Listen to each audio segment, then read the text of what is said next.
Hello. I hope I haven't kept you waiting. Yes, this is the Crime Club. I'm the Librarian. Murder on Margin? Yes, we have that Crime Club story for you. Come right over.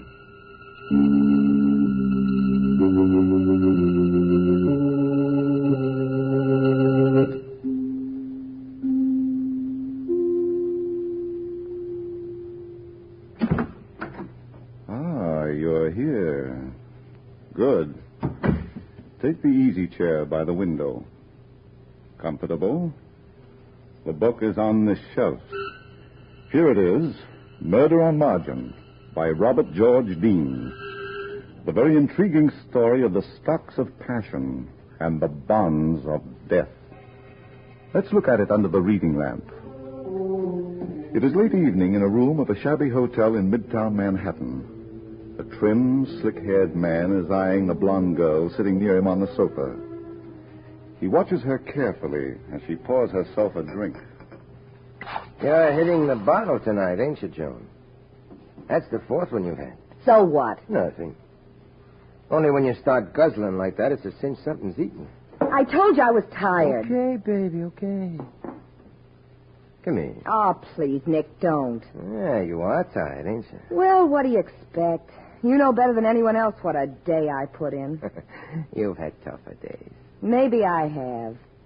Maybe I'm just getting sick of being a manicurist. Well, I can't blame you for that. I'm not crazy about being a barber, either. Joan. What? Maybe you'll be able to quit your job soon. How? You know Larry Carson, don't you? Who? Larry Carson, the stockbroker. You know, the guy in the brokerage house a couple of doors from our shop? Oh, yeah, I think I've done his nails. Sure, you have lots of times. Well?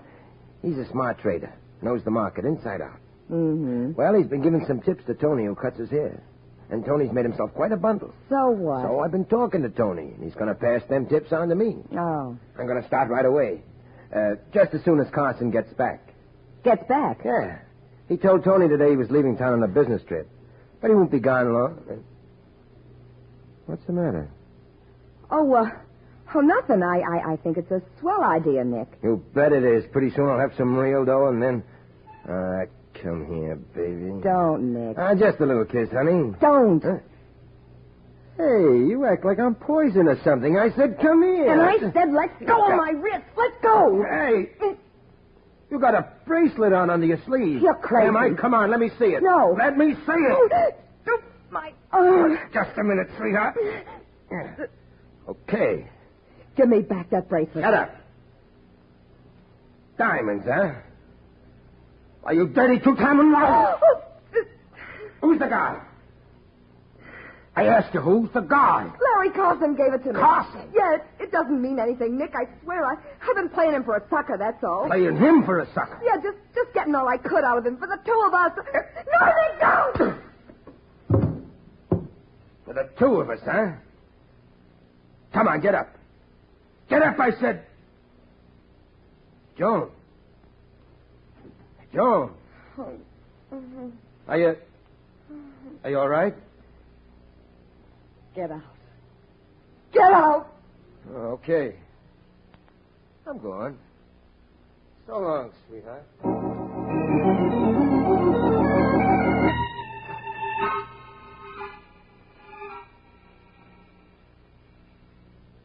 Larry, Yes, Ruth? It's rather late. I'm quite aware of that. Well, you mentioned that you wanted to turn in early. Still the dutiful wife, eh? Well, I have some market reports I want to study. Oh. Answer that, will you? Hello? Oh. Yes, just a minute. It's for you, Larry. For me? Yes. Hello? Hello, Larry. This is Joan Randall.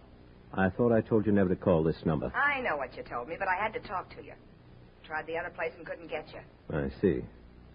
All right, what do you want? I heard you were taking a little trip tomorrow. Yes? I thought we had a date. Sorry, I meant to call you about that before I left. Oh, you meant to, huh? Yes, it came up suddenly. It's just a routine business trip. I'll be back in a few days. I don't like it. Oh, don't be silly. I'm not. I've had the feeling for some time now that you wanted to brush me off. What? I want to warn you, Larry. Don't do it. I shall do whatever I please. Yeah? Well, get this through your head, Mr. Carson. You'll pay off or else. Hello? Did you hear me? I said you'll... This one didn't like it either, did she? She'll learn. It's convenient to have a wife, isn't it, Larry? It must sound convincing when you tell them I won't give you a divorce. Yes, I guess it does. Larry, when are you going to set me free? Soon.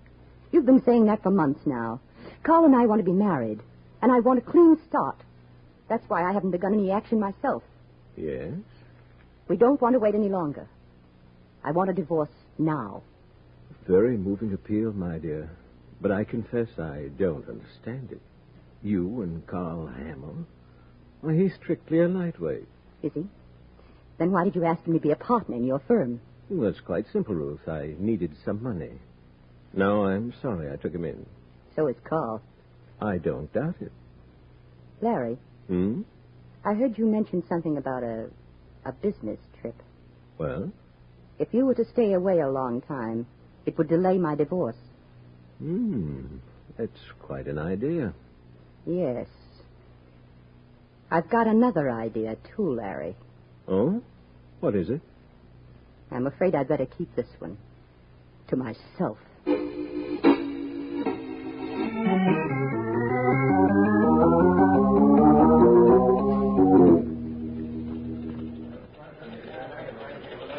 Oh, Mr. Hamill.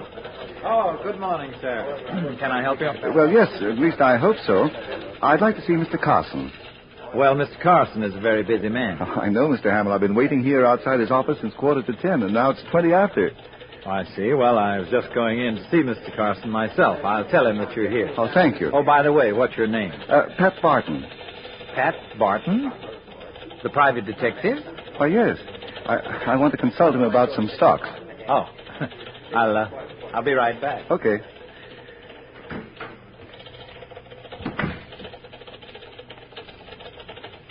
Oh, I beg your pardon, sir. Do you mind if I glance at the ticker? No. Thanks. Let's see. Commercial Solutions, 31.5. Say, that looks like a pretty good stock, doesn't it? Uh-huh. Yes, sir. Might go up to 32. Yes, Larry, I will. Oh, was that last order 29.25? Right. Oh, Mr. Barton. Yes, Mr. Hamill. I told Mr. Carson you were waiting. He'll see you in 15 minutes. Oh, thank you. Meanwhile, I'll just keep my eye on the ticker. Fine. See you later. Right. Let's see. Salt preferred, 20.25.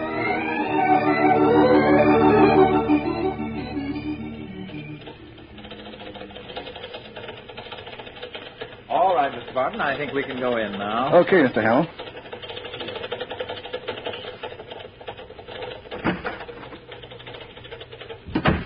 Oh, Larry, this is... Well, that's funny. He isn't here. You're wrong, Mr. Hamill. Look, on the floor near the desk. Good Lord. Someone put a rope around his neck and pulled it tight. Very tight.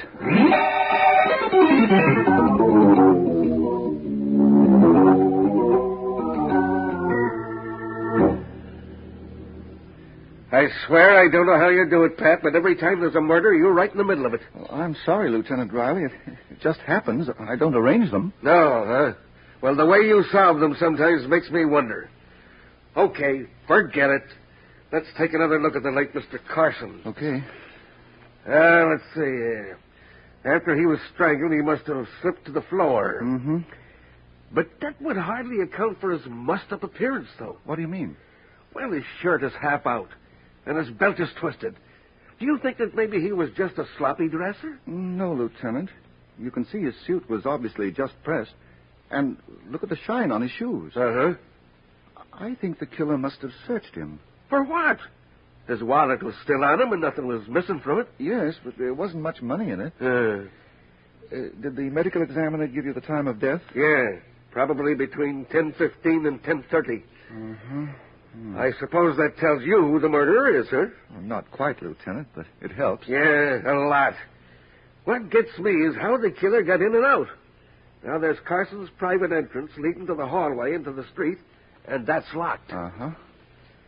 And now, this door here to the main office, through which you entered.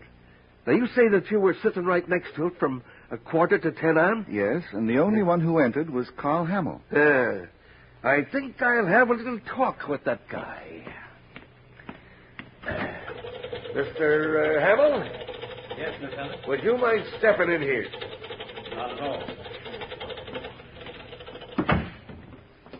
Mr. Hamill, according to Mr. Barton here, you were the only one to enter this office. Yes? And that was about 20 after 10, a time when Carson might have been killed. And what do you mean? You know that he was alive when I left the office? Do we? Well, of course, Mr. Barton. Well, you were sitting right at the door when I came out. You heard me turn around and ask him about that last quotation. Yes, I heard you, but I didn't hear him. Huh? Oh, that's right. I remember now. He didn't answer me. He just nodded. Oh, I see. Mr. Hamill, excluding Mr. Carson, who had a key to the private entrance of this office? Well, I believe Mrs. Carson had one. Oh, she did, eh? Yes, but surely you don't think that she had anything to do with this. Why, she couldn't... Take it easy, Mr. Hamill. Pat, Yes, Lieutenant? one of my men reported that in the hallway leading from Carson's private entrance to the street is a door of a private club. Oh. Yeah. Now, there's a doorman posted at that door from 9 o'clock on. He'll be able to tell us just who entered this office by way of that private entrance. Oh, good. Well, I get... Yeah, what's that? What is that? Supply closet, Lieutenant. Let me out. Oh, there she is, behind the filing cabinet. Oh. Hey, give me a hand, will you? I can't seem to get out of here by myself. All right. We'll just get this cabinet out of the way a bit. There we are. Okay, come on out. Yeah, sure. Why, Miss Randall. You know this girl, Mr. Hamill? Why, yeah, she's the manicurist at a barber shop a few doors down the street. Oh, okay, Miss Randall, talk. Huh? She seems to be pretty drunk, Lieutenant. Yeah. What were you doing in that closet, sister? Who wants to know? I'm Lieutenant Riley of the police. Please? Yes. Take a look at the floor near the desk. Oh. Larry's dead, huh? Uh-huh. You ought to know. Me? I didn't do it. No? How'd you get in here? I had a key. Larry gave it to me. Oh. The louse was going to run out on me. I wanted to have a little talk with him. Uh-huh. And I got here early, before 9. Didn't want anybody to spot me coming in. I hid behind the cabinet in the closet. How come you're so boiled? Well, I knew it'd be a long wait, so I took a flask along. I was nervous. And before I knew it, the flask was empty. And then I passed out. Uh-huh. Miss Randall, there's a keyhole in that closet door. Did you see or hear anything that might help us? No, not a thing. I see. Okay, sister. I'm going to send you home to sober up. But don't get any idea that you're out of this mess. I'm going to check on you all the way. Pat? Yes, Lieutenant. Get your hat. We'll start checking with the barber shop where she works.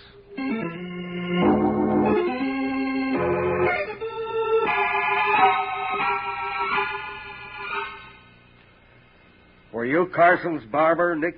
No, Lieutenant. Tony took care of him. Oh, well, where is this Tony?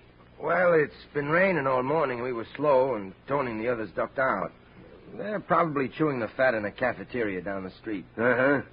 You got a manicurist named Joan Randall? Yeah, she didn't show up this morning. I don't think she'll be in today, Nick. Huh? Oh, what do you mean, Mr. Barton? Why are you so nervous? Well, Joan and me, we've been kind of going around together, and if anything's happened to her... Well, nothing's happened to her yet. But she's in quite a spot. You see, we found her in Mr. Carson's closet. Yeah? She was pickled, Nick.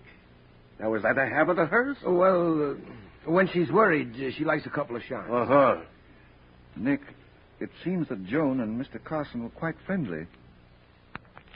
Did you know that? Yeah, it didn't mean anything. He had a lot of dough, and, well, you know how it is. Yes, we know. You You don't think she killed Carson, do you? We're not sure, Nick. But if you ask me, you're going to need a new manicurist.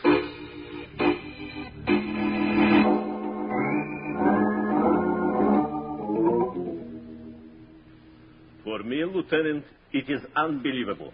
I simply refuse to believe it. I know, Sasha, I know. But Carson's dead, and you've got to help us. Huh? Me help you? How? What time were you at your post this morning? What time? Why, 9 o'clock. In all my 23 years as doorman to this club, I arrive at 9 sharp. Not before, not later. Uh-huh. And from your post, you can see anyone who enters the hallway to go to Mr. Carson's office. Absolutely. Sasha, do you know Joan Randall, the manicurist from the barber shop around the corner? You mean the blonde Barishki? Sure, I know her. Did you see her enter the hallway this morning? No. Are you sure? Absolutely. She must have got here before 9, like she said. Did you see anyone else, Sasha? Yes. Just one person. Who was it? It was Mrs. Carson. Mrs. Carson, eh? What time was that? About quarter after... no, 20 after 10. And she went down the hallway to Mr. Carson's office? Yes. Did you see her go in? No. The hallway turns to the left. You can't see the door. He's right, Lieutenant. Okay. Now, I want you to be very careful about this next one, Sasha. When did she come out? I don't know. Huh? You see, a little while after she came in, I had to call a cab for a member. Yeah? I was outside for a couple of minutes. In other words, she could have slipped out during that time. Correct? Oh. Sasha, would it have been possible for anyone else to have entered while you were outside? No, this could not happen. When I went out, I looked up and down the street. There was nobody near enough to sleep in. Oh, I see. Well, Lieutenant, what's next on the menu? A blue plate special. Mrs. Carson.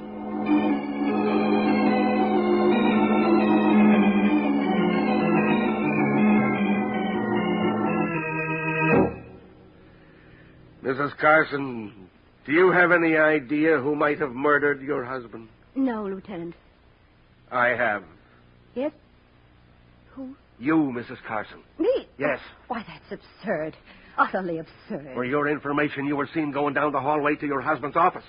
What? Oh, come, Mrs. Carson. The identification was positive. You were there, weren't you?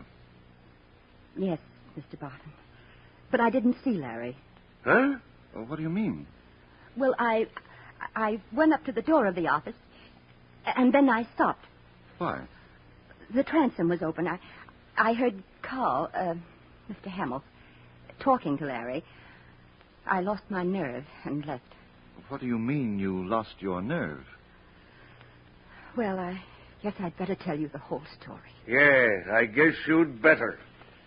I'd wanted a divorce from Larry for some time. Without going into it, I can assure you I had very good reasons. Yes, we met one of them. Never mind, Mrs. Carson. Go on, please. Well, I met Carl Hamill, my husband's partner. We fell in love.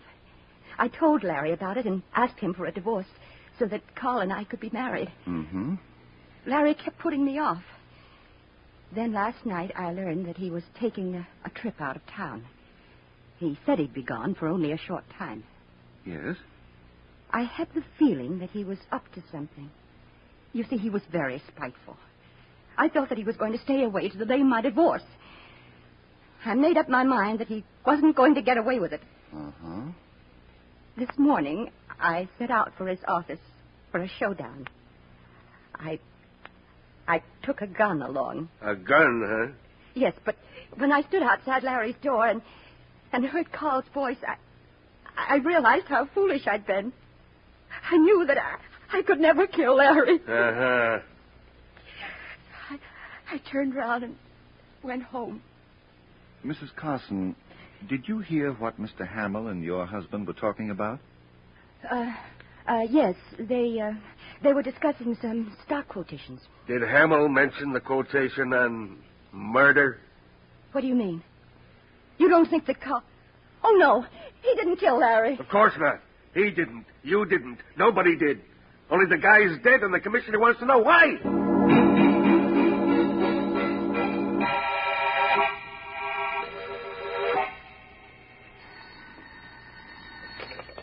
Hello? Hello, Ruth. Oh, Carl. I was hoping that you'd call. You You heard about Larry? Yes. The police have just left. Oh. Carl, I'm afraid we're in trouble. What's the matter? I did something terribly foolish. I went to Larry's office this morning. What? But why did you... Wait, I didn't see him. When I got to the door, I heard you talking to him. Oh. I heard you quarreling. Did you tell the police about it? No, I told them you were discussing stock quotations. Carl, is there anything you want to tell me? Ruth, you don't think I killed him, do you? No. But, darling, you sound as if... I love you, Carl. No matter what happened, remember that. I love you.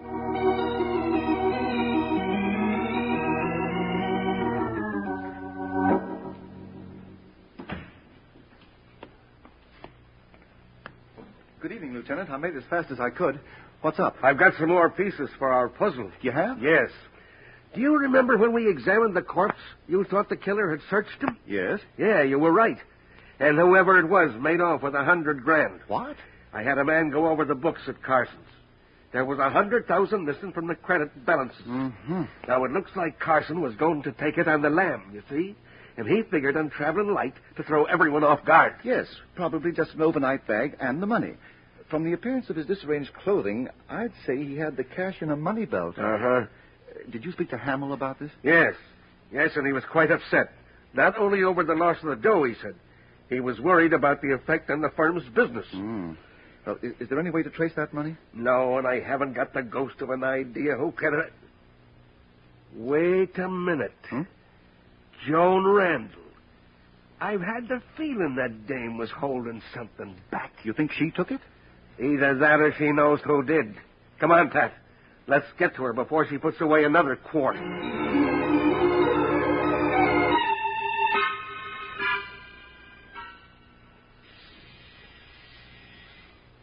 Maybe she's out, Lieutenant. Yeah, Pat, but not the way you mean. She's probably hit that bottle again. Oh, there's no use. The door's locked. I have a key, Lieutenant. Huh? A key that opens a lot of doors. Oh, well, go ahead. Make believe I'm not looking. Okay. There we are. Now, let's see. The light switch ought to be... There, here it is. Well, I don't smell any liquor, so maybe... Holy smoke. She really is out. Look, for good. Yes. Whoever stabbed her wasn't kidding. She must have been lying on the bed. Well, that's odd. What is? Well, apparently, after she was stabbed, she still had enough strength to reach down and clutch one of her shoes from under the bed. Yeah, she probably rolled over and held on to whatever came into her hand. No, Lieutenant. Shoes are usually placed together on the floor. And from the position of the one still there, she would have had to strain to get the shoe she's holding. Yeah. Well, why do you think she grabbed it, Pat? I think it was an attempt to tell us who murdered her. Oh. Well, it's a woman's shoe. And the only other woman in the case is Mrs. Carson. Or maybe... Yeah. While I was talking to Hammond about that money, he told me he used to be a shoe manufacturer. What? Yeah. Well, I guess that does it. I'm not sure. Huh? There's something that keeps buzzing at the back of my mind. Something that... Why, of course. Larry Carson's shoes. Larry Carson's shoes? Yes. Now, there's just one thing we ought to check, Lieutenant, and then I think you'll be able to wrap this case up.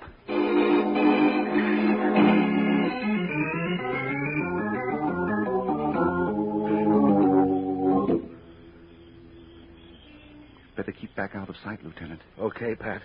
I just wanted to make sure that Sasha is still sitting on that park bench. Oh, don't worry. I've got my eye on him every second. Are you certain your plan will work? Well, I don't see how it can miss. A half hour ago, Sasha telephoned the killer. His message will force the murderer to meet Sasha here in the park. I see. Then you expect another knifing job, huh? Right. We'll have to be on our toes to prevent it. Wait, Lieutenant. I think we're getting a bite.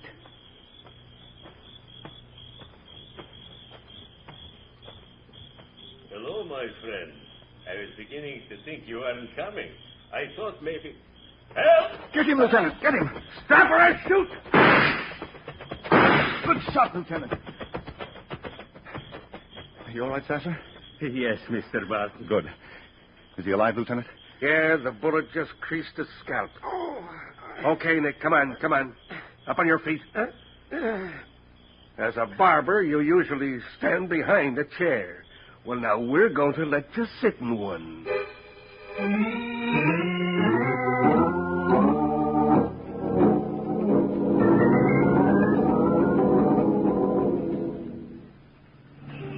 Did Nick reveal where he hid the money, Lieutenant? Yes, it was under the floor in his room. Oh, good. It's nice of you to give me a lift home, Lieutenant. That's all right, Pat.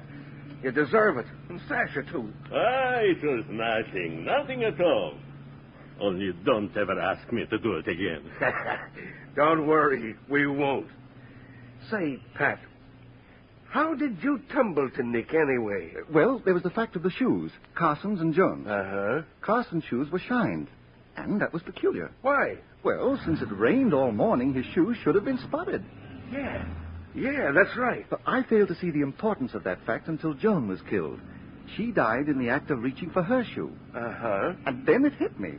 Someone had shined Carson's shoes. Obviously, he wouldn't have done it himself.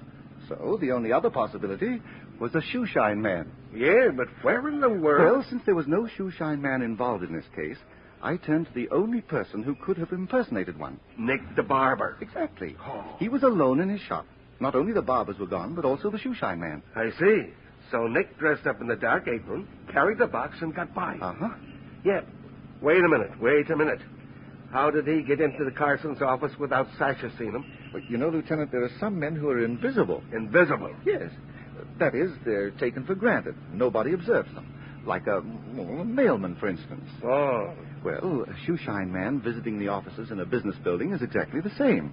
You pay no attention to him, so he loses his identity. I see. Of course, when I brought the point up with Sasha, he remembered. Что такое? Я не знаю, что это. What did you say, Sasha?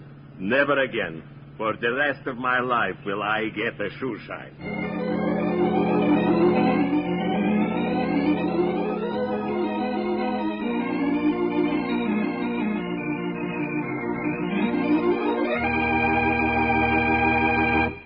And so closes tonight's Crime Club book, Murder on Margin, based on a story by Robert George Dean.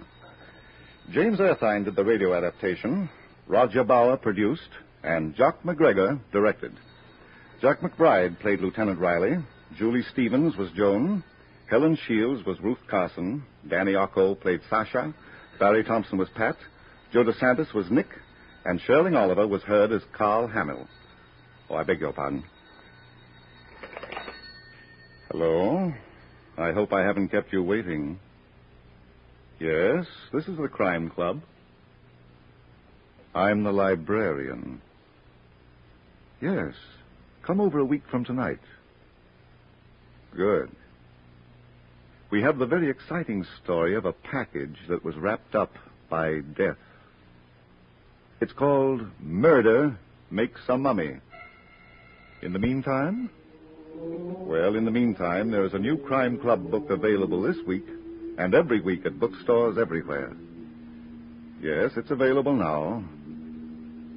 Fine. And we'll look for you next week. This program came from New York. This is the world's largest network, the Mutual Broadcasting System.